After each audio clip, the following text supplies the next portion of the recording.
Hi BookTube, welcome to a tag video. This is the Rock On Celtic Songs tag.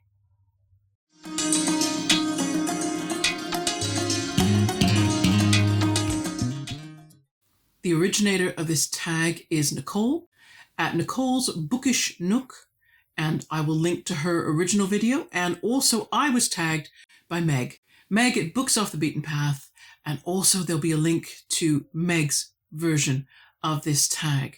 Okay, let's get going.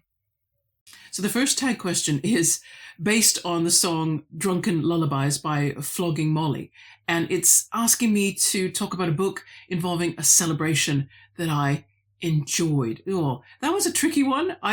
My brain kept coming back to the same thing, no matter what else I tried, no matter how I tried to direct it somewhere else. It kept going back to Bilbo Baggins' birthday party at the beginning of the Fellowship of the Ring, which was the chapter I could never get beyond. It took me, I think, 3 or 4 attempts to finally get beyond that chapter and enjoy the rest of the Lord of the Rings trilogy when I was in my teens. But Bilbo Baggins' birthday party, I couldn't get past it. And maybe it's because I didn't read The Hobbit first. So Bilbo Baggins was nobody to me, and I really didn't understand what all this fuss was about his birthday. And I found it kind of a boring party. I find parties a bit boring. I'm not a party creature or a go out to pubs and nightclubs kind of creature.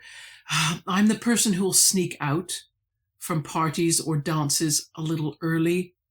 I'm terrible for that. Anything with a lot of noise, there's only so much of it I really want. Do you know somebody like that? I'm hoping that on BookTube there are a higher percentage of people who sneak out of parties early, even if you even go at all. Question 2 is based around the song The Parting Glass by Ed Sheeran. And I'm to talk about a book that left me feeling bittersweet when it ended. And for that, I think of The Good Soldier by Ford Madox Ford. It's the closest I can think of. I don't know that there really was any sweetness in the bittersweet. It wasn't 100% bitter either.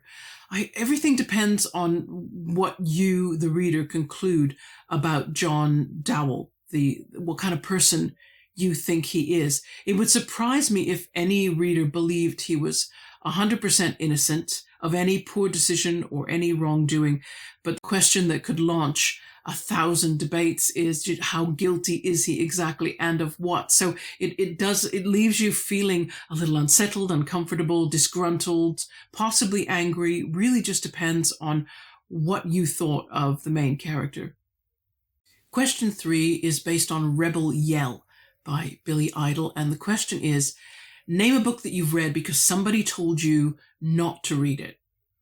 And I can't remember if anyone ever told me not to read a particular book. I've listened to BookTube creators who give 1 or 2 star reviews for books, but and I guess that's a way of saying don't read this book, but it's rare for them to give me enough concrete information so I can gauge what caused them to give that rating to the book. So those, I don't really count those as telling me not to read a book. I'm not sure sometimes what a lot of 1 and 2 star reviews are telling me. But Meg at Books Off the Beaten Path, she mentioned the PBS series, which is from the BBC adaptation of Nicholas Nickleby. Now, she watched that and loved it. My father was crazy about that series as well, and he later went on to read Nicholas Nickleby. Meg's dad, she mentioned, tried to put her off reading the book when she expressed a desire to read it. He said, she'd find it a bit too hard, or she'd be a bit bored. And it made me realize, I've never given my dad proper credit and gratitude that he's due for me being a reader. He was the reason we had so many books in our house when I was growing up. Yes, my mother took me to the library and got me my library cards. Yes, she was responsible for that. But in truth, there was plenty of reading material in our house. And I'm glad that Meg defied her dad. I'm really glad that she went ahead and read Nicholas Nickleby anyway. My dad wasn't a teacher. Maybe this was the good thing. He was just a guy, an electrician who fixed X-ray machines in hospitals, right? So I guess he wouldn't know. He had no way to judge whether a book would be too hard for me or whether it would bore me. If he was enthusiastic about a book, see, the thing is, he had to talk to somebody about it. So he would talk to me because he could see that I was developing an interest in books. So he would just start telling me about adult books that he thought were really worth reading, and I would end up reading them, often younger than you might expect me to read them. So books like Alex Haley's Roots, Shogun by James Clavell, Leon Uris' Exodus. They were all books that I read in my early teens, and that's because my dad read them. You know, he was my booktuber before there was booktube, I guess, recommending books. Question 4 is based on Starman by David Bowie, and it says I'm to mention a science fiction book about aliens. I don't read a lot of science fiction, and that's to my detriment because the ones that I've read have wowed me. And the one I'm thinking of right now is China Miéville's Embassy Town. I remember so little about the plot, but I do remember that it was fabulously constructed world, and I was fascinated by that. And there was a case where I chose the book because I liked the author's name. To start with, note to writers, if you have an unusual name, that will attract me just about as much as unusual book titles. But I loved the book, and I loved the premise behind it and how it worked out. I do need to reread it, though, and maybe read more of his work because I remember how much I enjoyed him. Question 5 is based on the song Shipping Up to Boston by Dropkick Murphys, and I'm to talk about a fiction or nonfiction book set in or around Boston, Massachusetts. Don't have a lot here, and I don't actually have a book that I finished. I own a copy of The Bostonians by Henry James, of course, what else, which I started a long time ago. I didn't get very far. I need to try Henry James again. I really struggled with his prose, but that was a long time ago. I've got more knowledge now. Maybe I can figure out what it is he was trying to do with his prose that was different from what other authors were trying to do. I think that might help me to get to grips with his books. And question 6 is based around the song The Bonnie Banks of Lochlomond, and it's talking about a book that centers itself around nature. And I'm going to name The Summer Book by Janssen Tove. It's a child's view of a summer trip that their parents made every year to this tiny island, and I'm not sure whether it's off the coast of Norway or Sweden, somewhere there. Could have been Denmark, not sure. But I loved it because there was no plot, really. So if you are a plot-driven book person, warning, it wasn't plot-driven. It was just very closely observed natural surroundings. This island was virtually uninhabited. You just set up and camped there. It was that kind of place. And it was just the way children would spend their time in the endless summer days, what they would do and get up to when there's no mass media and not much in the way of toys. So you have to explore the landscape of the island in the summer. It was a glorious book. It really felt like having that summer vacation with the family and enjoying those long, lazy days, unstructured days in the sunshine. Question 7 is based on the song Two Recruiting Sergeants by Seamus Kennedy. And the question is, can I name a fiction or non-fiction book about war? I've read a lot, but there's one that I don't talk about a great deal, and that's A Meal in Winter by Hubert Mingarelli. It's a very short, very powerful book set in occupied Poland during the Second World War. What I admired was how the story illustrated the truth that hatred, that the kind of hate that leads to bigotry or racism, it requires that you keep your distance from the thing that you hate so that you can form your own ideas about the reality of those people or that thing.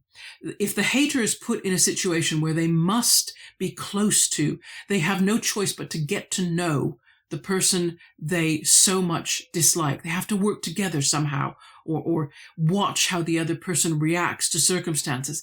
See, it might not cure their hate altogether, but it can cure it with regard to that one individual. And that's the circumstances of that story. Very moving. I still remember it. And yeah, it's one that I probably could reread if I could cope with. It's kind of painful, but pain that's worth it, if that makes sense.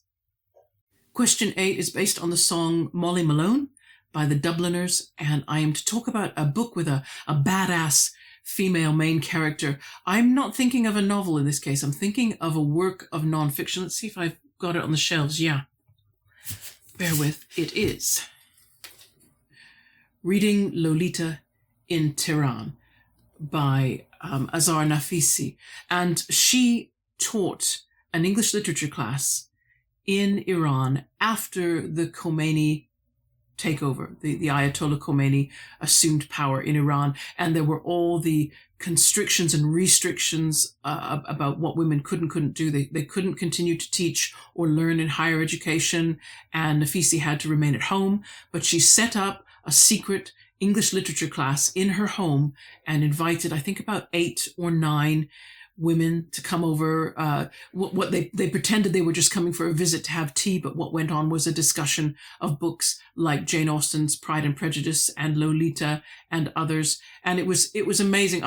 You have to call that badass to take the risk, because if it had been found out what was actually going on in that house, probably all the women would have lost their lives. So it was fantastic to read how they could be using literature in this very difficult time, how books like, of all things, Jane Austen could help them through this crisis.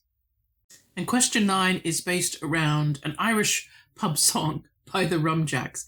And it's asking me to talk about a book that is misunderstood. Well, one book that I remember I didn't realize at the time it was misunderstood. It was a collection of short stories by Hilary Mantel, who wrote Wolf Hall. And I'd read Wolf Hall, really enjoyed it, discovered this collection of short stories, which was titled The Assassination of Margaret Thatcher. And I thought, whoa, there's a slap in the face kind of title.